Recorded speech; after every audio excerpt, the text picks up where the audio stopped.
Certaines personnes passent leur vie entière piégées dans un cercle vicieux, silencieux, de frustration, de peur et d'apitoiement, et meurent sans jamais saisir pourquoi rien ne change. Elles espèrent que le temps résoudra ce que seule la conscience pourrait guérir. Marc Aurèle, l'empereur philosophe de Rome, l'observa il y a près de 2000 ans lorsqu'il écrivit « La vie d'un homme est ce que ses pensées en font ». Mais la plupart des gens ignorent cette vérité, et le prix à payer est lourd. Un esprit sans direction devient sa propre prison. La personne qui fuit la réalité finit par en être écrasée. Ce contenu est une invitation. Si vous l'écoutez jusqu'au bout et appliquez les enseignements de Marc Aurèle que je partagerai ici, vous remarquerez de réels changements dans la manière dont vous faites face à la douleur, à la peur et aux autres. Mais si vous ignorez ces vérités, vous risquez de continuer à vivre le même schéma, le même vide, simplement à d'autres jours. Prenez une grande inspiration. Écoutez attentivement. Ce sont les dures vérités que Marc Aurèle voudrait que vous entendiez. Et c'est peut-être la dernière fois que votre esprit résistera au changement. Marc Aurèle comprit que la souffrance humaine découle de la confusion entre ce que nous pouvons et ce que nous ne pouvons pas contrôler. C'est une bataille silencieuse qui se livre en chacun, chaque jour. L'esprit crée l'illusion que si nous dominons le monde extérieur, nous trouverons la paix.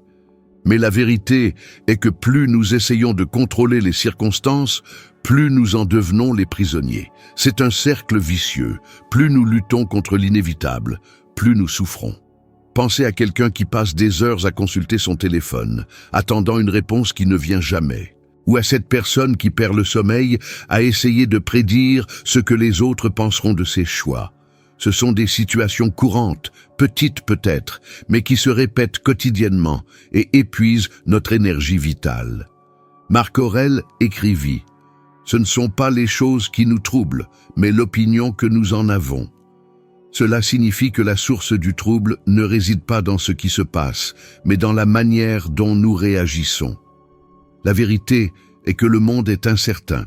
Personne ne contrôle la météo, le comportement d'autrui, l'économie, la santé, l'amour. Même l'homme le plus puissant de la planète, l'empereur de Rome, reconnaissait cette limite. Marc Aurèle fit face à des guerres, des trahisons et des épidémies dévastatrices. Et pourtant, il conserva sa sérénité. Il comprit que le contrôle ne réside pas dans le chaos extérieur, mais dans l'ordre intérieur. C'est comme être au milieu d'une tempête, et au lieu de lutter contre le vent, décidez de planter fermement vos pieds sur le sol et de respirer jusqu'à ce qu'elle passe. À l'époque moderne, nous vivons le même dilemme, mais sous de nouveaux déguisements. Nous tentons de contrôler le récit de nos vies sur les réseaux sociaux, nos performances au travail, l'avenir de nos enfants. Nous nous fixons des objectifs impossibles et nous exigeons de nous-mêmes comme si nous étions des machines. Lorsque les choses ne se passent pas comme prévu, nous appelons cela un échec. Mais en réalité, l'échec découle de l'attente que le monde devrait fonctionner selon nos désirs. Et le monde n'obéira jamais à notre volonté. Un exemple frappant de cette lutte pour le contrôle fut la vie d'Amy Winehouse. Talentueuse, admirée, mais entièrement consumée par le besoin de contrôler l'amour, la célébrité et la douleur. Plus elle tentait de gérer tout à la fois, plus elle s'enfonçait en elle-même. Elle croyait pouvoir maîtriser ce qu'elle ressentait en fuyant la réalité, mais personne ne conquiert ce qu'il refuse d'accepter. Et c'est exactement ce que le stoïcisme enseigne. L'acceptation n'est pas un abandon, c'est voir les choses telles qu'elles sont, et non telles que nous voudrions qu'elles soient. Maintenant, observez l'opposé de cela chez les personnes qui ont compris cette vérité. Tom Hanks, par exemple, parle souvent de la façon dont il a appris à accepter les hauts et les bas de la vie sans se laisser consumer. Il répète une phrase simple, « Cela aussi passera ». Cette prise de conscience est profondément stoïque, car elle reconnaît que tout est éphémère, le succès, la douleur, la joie. Et lorsque vous comprenez cela, vous commencez à réagir avec calme, car vous savez que rien n'est permanent. Le véritable contrôle ne consiste pas à changer ce qui se passe, mais à changer la façon dont vous voyez ce qui se passe. Marc Aurèle a dit « Si c'est supportable, supporte-le. Cesse de te plaindre. » C'est un appel à la maturité émotionnelle, à la responsabilité de son propre esprit. Ce n'est pas un message de froideur, c'est une invitation à la clarté. C'est accepter que tout ne se passera pas comme prévu et que ce n'est pas la fin, mais une partie naturelle de la vie. Lorsque nous comprenons cette idée, quelque chose change profondément. Les embouteillages qui agacent, les retards qui frustrent, le rejet qui blesse, tout commence à revêtir un poids différent. Cela cesse d'être une attaque personnelle et devient un simple événement. Et ce simple changement de perception apporte une liberté immense. Ce n'est pas que le monde devient plus léger, c'est vous qui devenez plus fort. Mais il ne s'agit pas de devenir indifférent. C'est le contraire. Il s'agit d'être pleinement présent. C'est savoir que si quelqu'un vous critique, cela en dit plus sur l'état d'esprit de cette personne que sur votre valeur. C'est comprendre que perdre quelque chose ne signifie pas tout perdre. C'est accepter que le contrôle n'est pas la domination, c'est la conscience. Marc Aurèle apprit cela en gouvernant un empire entouré d'incertitudes. Il vit la vie s'effondrer autour de lui, mais il maintint sa concentration sur ce qui dépendait de lui, ses actions, ses paroles et ses pensées. C'est cette triade qui définit le véritable contrôle. Le reste n'est que distraction. Et lorsque vous commencez à vivre ainsi, quelque chose change silencieusement. Les situations qui vous tenaient autrefois éveillés ne deviennent que des bruits lointains. Vous commencez à vivre avec plus d'aisance parce que vous comprenez que la seule chose que vous possédez vraiment est vous-même. Le monde peut changer, les gens peuvent partir, le temps peut faire des ravages, mais ce que vous faites de ce qui vous arrive, cela, personne ne peut vous l'enlever. C'est peut-être l'une des leçons les plus difficiles à appliquer, car elle exige le détachement. Elle exige du courage d'admettre que nous ne contrôlons pas l'avenir, mais que nous pouvons choisir comment vivre le présent. Et ce choix, bien que simple, est le point où tout change. Car au moment où vous lâchez prise sur ce qui ne dépend pas de vous, vous commencez à expérimenter la véritable liberté. La souffrance est l'une des expériences les plus universelles, mais aussi l'une des plus incomprises de l'existence humaine. Marc Aurèle croyait que la souffrance n'était pas une punition, mais une opportunité. Il a dit « L'obstacle à l'action fait avancer l'action. Ce qui entrave le chemin devient le chemin lui-même. » Cette idée change complètement notre façon de gérer la douleur. Ce qui semblait autrefois être un obstacle en vient à être perçu comme une partie essentielle de la croissance. La douleur, dans la vision stoïcienne, n'est pas l'ennemi. C'est l'enseignant qui enseigne d'une manière dure, mais nécessaire. Dans la vie moderne, chacun recherche le confort, le plaisir et la sécurité. Nous voulons éviter toute forme d'inconfort physique ou émotionnel, et c'est précisément cet évitement qui nous rend fragiles. Pensez à quelqu'un qui évite les conversations difficiles pour ne pas affronter l'inconfort de la vérité, ou à quelqu'un qui abandonne un projet au premier échec pour éviter de faire face à la douleur du rejet. Chaque fois que nous fuyons la souffrance, nous perdons une opportunité de nous renforcer. Marc Aurèle observa que l'art de vivre ressemble plus à une lutte qu'à une danse. Et c'est pourquoi la souffrance est inévitable pour ceux qui sont vraiment vivants. Elle fait partie du processus d'apprentissage de la résistance, de la compréhension et de la transformation de soi. La douleur est le terrain où l'âme se révèle. Et ce n'est pas une métaphore poétique, c'est quelque chose qui se manifeste en pratique. Lorsqu'une personne perd son emploi, par exemple, la douleur initiale est inévitable. Le sentiment d'échec surgit, la peur de l'avenir, le doute sur sa propre valeur. Mais si cette personne utilise la souffrance comme une invitation à la réflexion, elle découvre de nouvelles forces. Peut-être trouve-t-elle un but plus authentique. Peut-être réalise-t-elle qu'elle vivait de manière automatique. Peut-être s'éveille-t-elle à quelque chose de plus grand. C'est ainsi que la souffrance se transforme en un enseignant. Elle nous force à regarder en nous-mêmes, là où se trouvent les réponses que la distraction du confort dissimule. Il y a aussi la souffrance émotionnelle, celle qui surgit lorsque quelqu'un nous blesse, lorsque nous sommes trahis ou rejetés.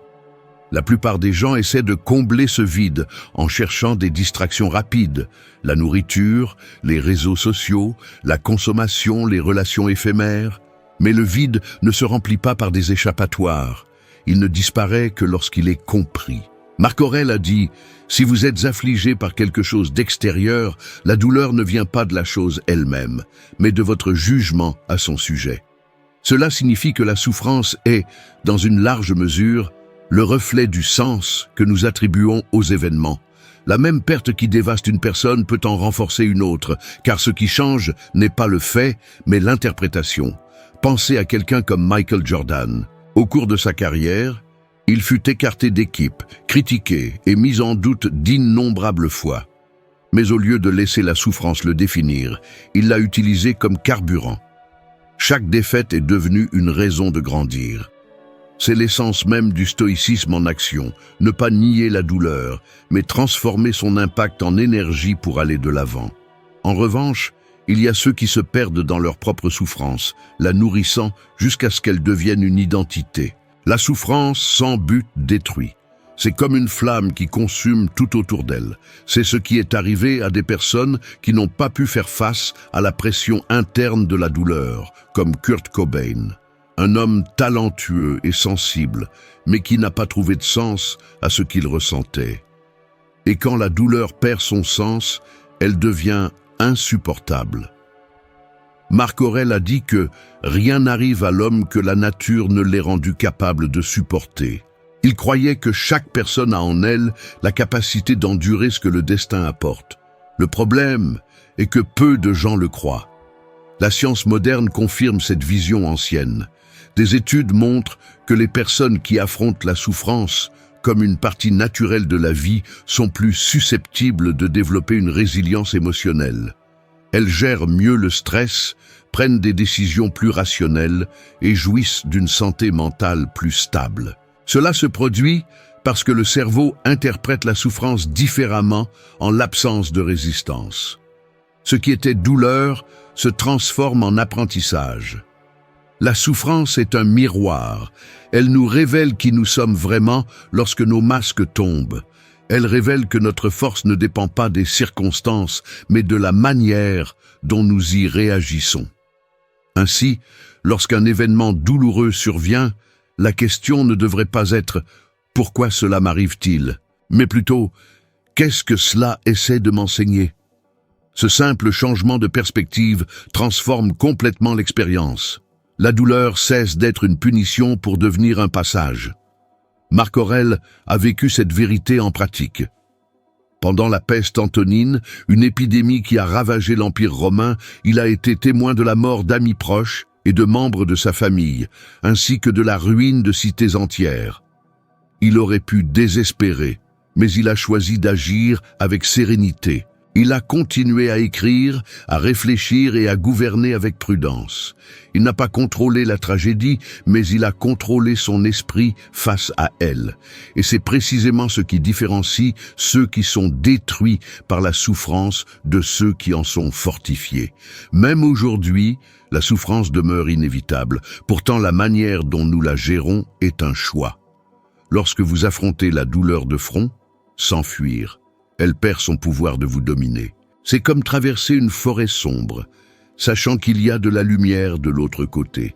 C'est un processus, et chaque pas fait avec courage construit une nouvelle version de soi.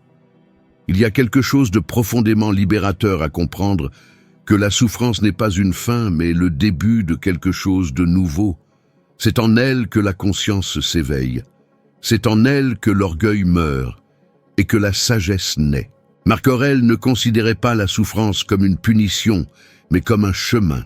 Il croyait que ceux qui souffrent le plus, une fois éveillés, sont aussi ceux qui comprennent la vie le plus profondément. Et c'est peut-être la grande leçon.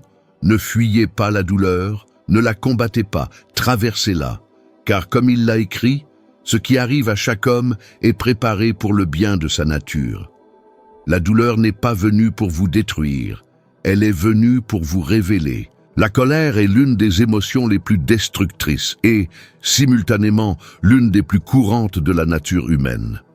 Marc Aurèle l'a clairement observé lorsqu'il a écrit « La meilleure vengeance est de ne pas ressembler à celui qui a infligé le tort.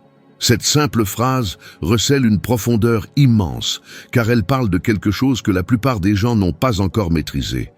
L'art de maintenir la paix intérieure même, lorsque le monde tente de la provoquer. La colère est la réaction primitive d'un esprit qui croit encore qu'un contrôle externe est possible. Elle surgit quand les choses ne se passent pas comme nous le souhaitons, quand nous nous sentons lésés, contrariés ou irrespectés. C'est une réponse émotionnelle qui semble naturelle, mais qui est presque toujours inutile.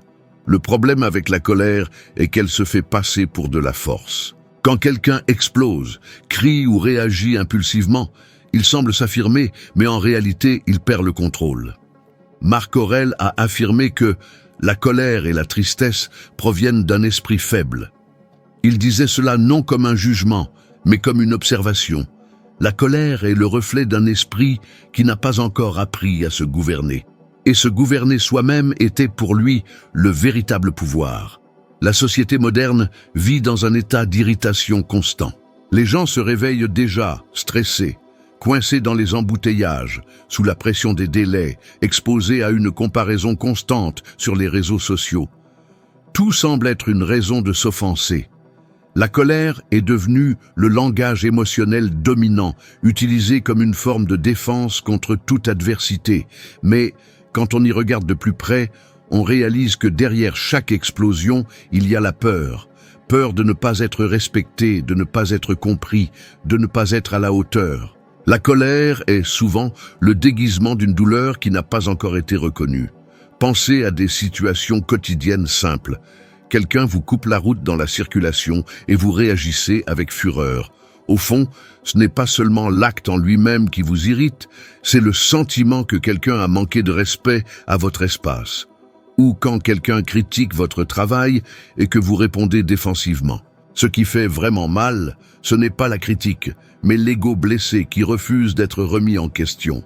La colère surgit lorsque l'orgueil sent qu'il a perdu le contrôle du récit.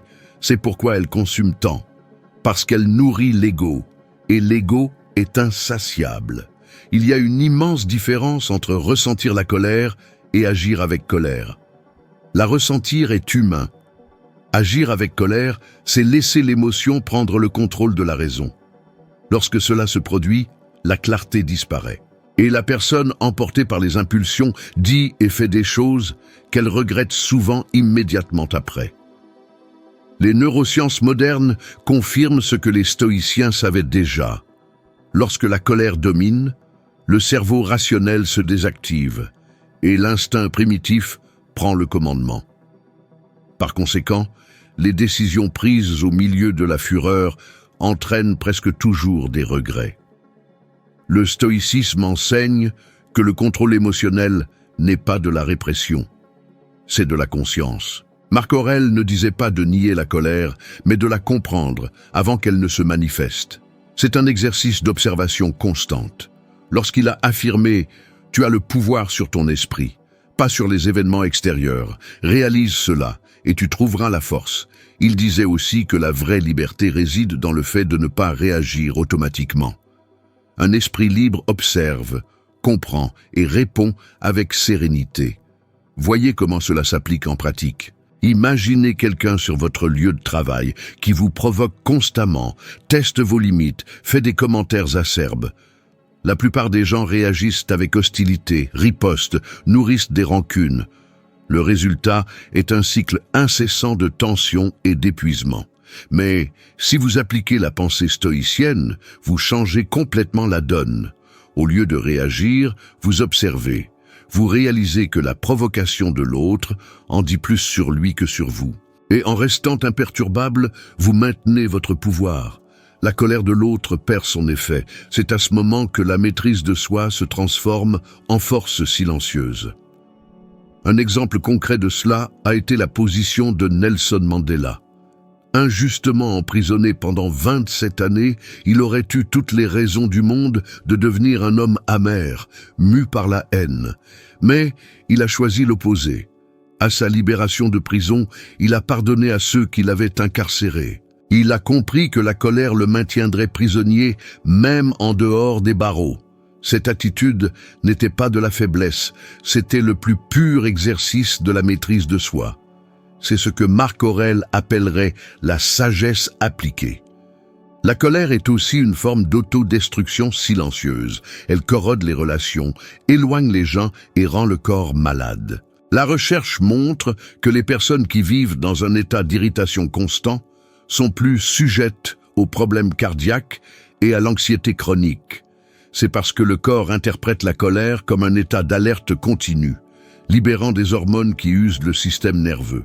Par conséquent, chaque explosion émotionnelle a un coût physique et psychologique élevé. Le stoïcisme propose la voie inverse, le calme comme forme de force, la sérénité comme forme de résistance. Mais comment mettre cela en pratique dans un monde aussi trépidant et provocateur? La réponse réside dans la conscience du moment présent. Quand quelque chose vous irrite, au lieu de réagir immédiatement, respirez. Observez ce que vous ressentez, identifiez ce qui vous a touché et demandez « Cela mérite-t-il ma paix ?» Cette pause est le moment où l'instinct se transforme en sagesse. C'est dans cet intervalle que vous vous prouvez que vous êtes plus grand que vos émotions. Marc Aurèle a vécu entouré de guerres, de trahisons et de défis constants à son pouvoir. Il aurait facilement pu être dominé par la colère, mais il a choisi une posture différente. Il a écrit « L'âme est teinte par la couleur de ses pensées ». Cela signifie que si vous nourrissez des pensées de haine, vous finissez par devenir comme ce que vous méprisez. Mais si vous nourrissez des pensées de sérénité, vous commencez à rayonner cette même paix autour de vous. La colère n'est pas seulement un problème individuel, elle est contagieuse. Quand une personne réagit avec fureur, cela éveille la fureur chez les autres. C'est comme un feu qui se propage rapidement. Mais tout comme la colère est contagieuse, le calme l'est aussi. Un geste de patience peut arrêter une discussion entière. Un regard serein peut désamorcer une provocation. La maîtrise émotionnelle est une forme de leadership silencieux. Marc Aurèle croyait que la tranquillité parfaite consiste à vivre chaque jour comme si c'était le dernier, sans agitation, sans indifférence, sans hypocrisie.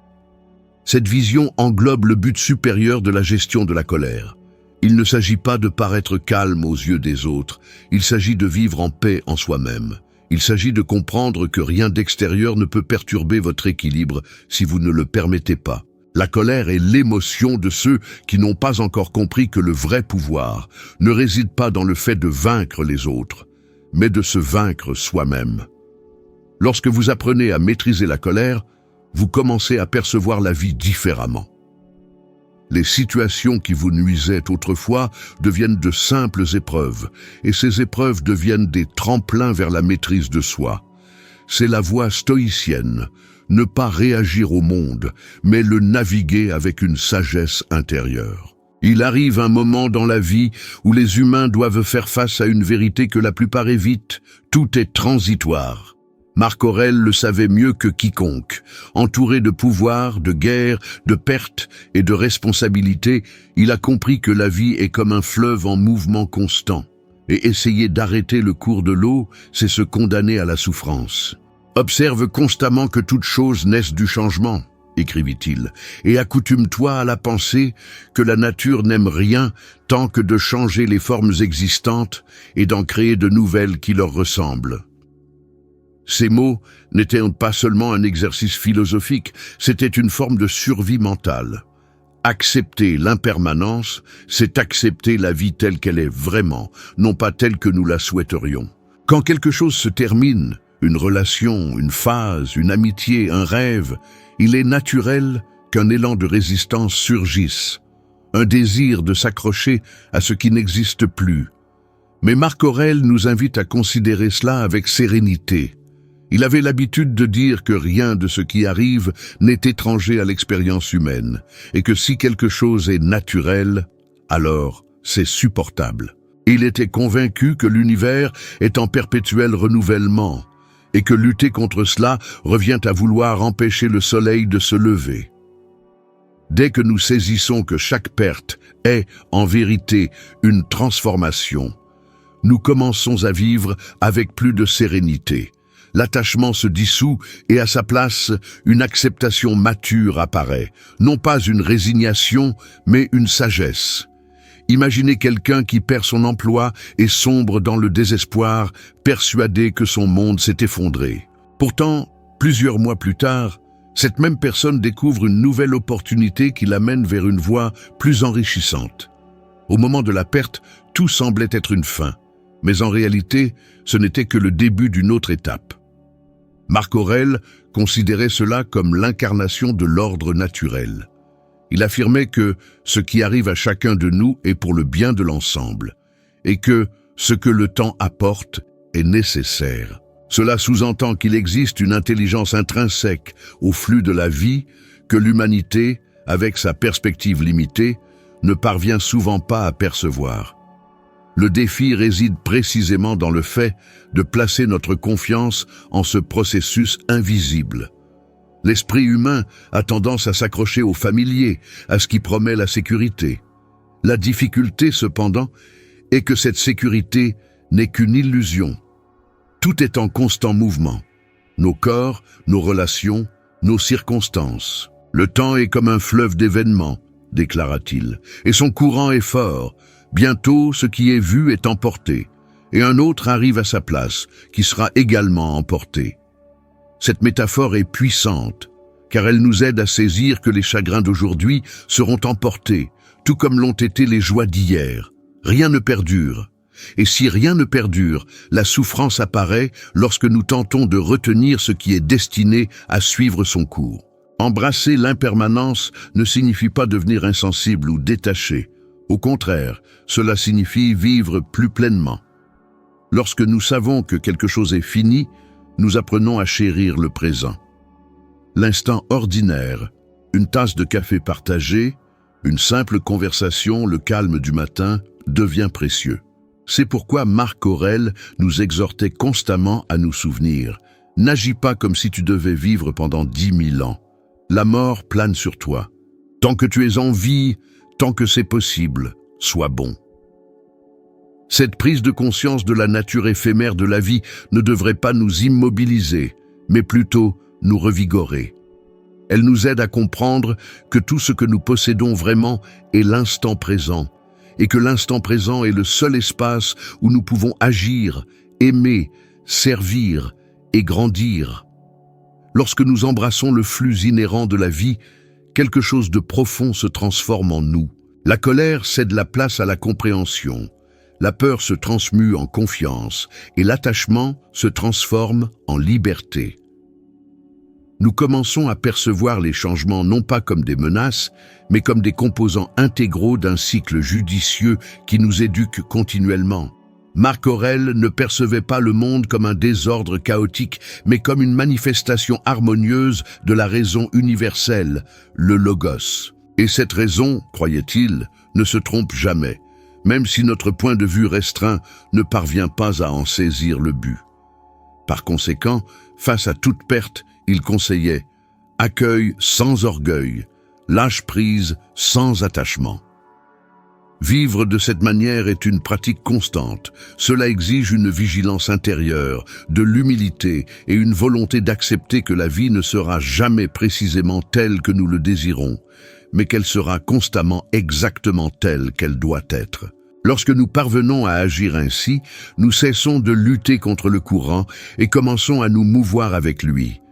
C'est à ce moment précis que la paix intérieure surgit. Non pas parce que nos circonstances sont devenues parfaites, mais parce que nous avons cessé de leur résister. C'est la véritable liberté que Marc Aurèle poursuivait avec tant d'ardeur. La liberté née d'une acceptation profonde de ce qui est et de la conviction tranquille que tout ce qui arrive, arrive pour nous enseigner une leçon. La vie nous adresse une invitation perpétuelle à l'introspection. Les déclarations de Marc Aurèle n'ont pas été écrites simplement pour être lues, mais pour être incarnées. Lorsque nous apprenons à embrasser ce qui échappe à notre contrôle et à nous concentrer sur la maîtrise de nos propres réactions, nous découvrons une tranquillité que le monde est incapable de nous ôter. Gardez à l'esprit, la transformation authentique s'amorce en vous, à travers les petites actions de chaque jour. Je vous suis reconnaissant d'être resté avec moi jusqu'ici et d'avoir permis à ces idées de faire partie de votre cheminement personnel. Puissent-elles servir non seulement d'inspiration, mais de véritable transformation. J'ai hâte de vous retrouver dans la prochaine vidéo.